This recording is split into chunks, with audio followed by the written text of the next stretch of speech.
Dear students, it is 14 September. This day is known Hindi दिवस। इस 14 सितंबर को हम हिंदी दिवस के रूप में मनाते हैं 1949 से।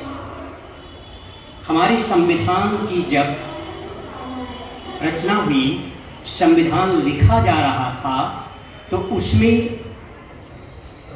एक आर्टिकल 43.43 पे हिंदी को राजभाषा के रूप में जोड़ा गया, समाहित किया गया।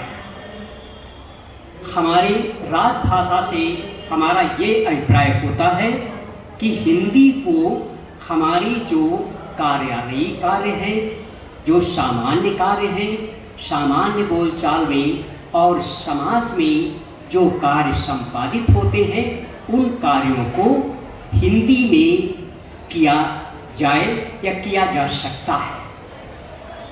हमारे राज्य में जो भी कार्यालयी कार्य होते हैं, कार्यालय में जो कार्य होते हैं, वो हिंदी में हो सकते हैं, हिंदी में हो।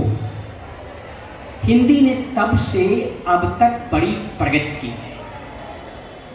कभी 1941 में हिंदी कलकत्ता यूनिवर्सिटी में हिंदी और उर्दू मिला करके संयुक्त रूप से विभाग बना था इन 1901 में।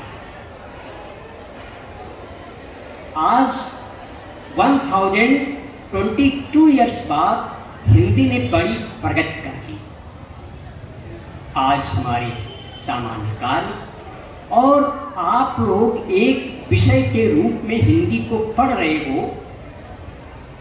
यद्यपि you are a student of English medium, all these subjects are being taught in English, but Hindi is a language। और हिंदी की हमारी कितनी अच्छी पकड़ है, हम कितना अच्छा हिंदी लिखते हैं, पढ़ते हैं, बोलते हैं, सुनते हैं और समझते हैं। हिंदी को प्रगति करने के लिए विद्यार्थियों सबसे बड़ी ज़रूरत होती है ध्यान से सुनने की। जब आपका शिक्षक पढ़ा रहा हो, पाठ पढ़ रहा हो, आपको बता रहा हो, तो बहुत ध्यान से सुनने की ज़रूरत होती है। आप जितना ध्यान से किसी को सुनते हैं, उतने ही अच्छे आप बोल सकते हैं और लिख सकते हैं। तभी अच्छा जब हम खुद अपनी आँख से पढ़ते हैं।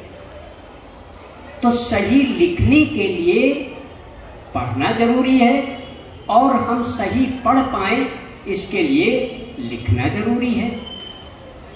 हिंदी को हमें दूसरी विषयों की तरह हिंदी को भी हमें महत्व देना चाहिए। हिंदी को भी हम हिंदी मान के कभी कभी हम छोड़ देते हैं, उसको कम महत्व देने लगते हैं। जितना महत्व हम मैथ्स, ईवीएस, इंग्लिश और जनरल स्टडी, कंप्यूटर को देते हैं, उतना ही हिंदी का भी महत्व दें, क्योंकि हिंदी भी उतने ही मार्क की होती है जितने मार्क्स के दूसरे सब्जेक्ट होते हैं। तो हमें हिंदी के को कम नहीं मान लेना चाहिए हम। और आज तो हिंदी में कैरियर के भी बहुत से अवसर खुल गए हैं। तो प्रिय विद्यार्थियों, दूसरे विषयों की तरह हमें हिंदी को भी महत्व देना चाहिए, सीखना चाहिए। और व्यक्तित्व के लिए हम जितनी ज़्यादा भाषाएं जानते हैं, सीखते हैं, उतने ही हम अच्छे व्यक्तित्व बनते हैं। तो व्यक्तित्व निखार के लिए कोई एक लैंग्वेज पकड़ के नहीं बैठा जाता है। एक से कितनी ज़्यादा भाषाओं पे हमारा वर्चस्व हो, हमारा महत्व हो, हमारी पकड़ हो, हमारी समझ हो, ये मुझे जीवन में बहुत लाभ पहुंचाता है। इन्हीं शब्दों के साथ मैं अपनी बात को विराम देता हूं। सुनने के लिए धन्यवाद।